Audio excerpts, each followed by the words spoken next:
चलो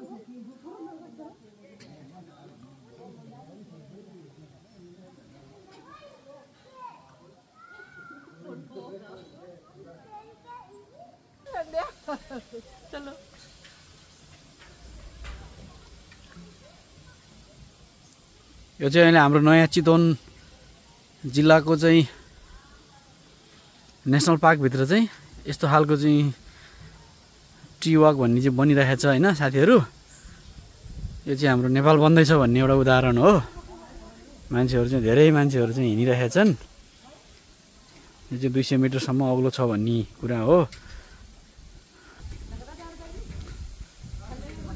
धेरै राम्रो यो टुरिस्टहरुको लागि सारै अट्र्याक्टिभ भइरहेछ।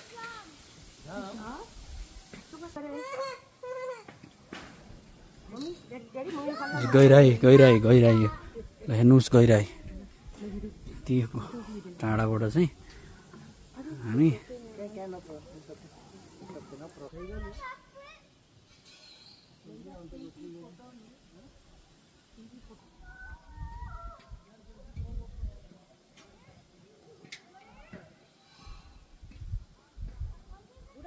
फाइनली यस भिडियोमा चाहिँ म पनि छु।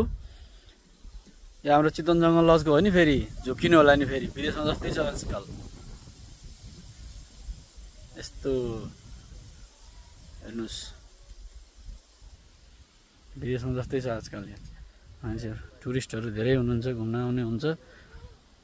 Is good.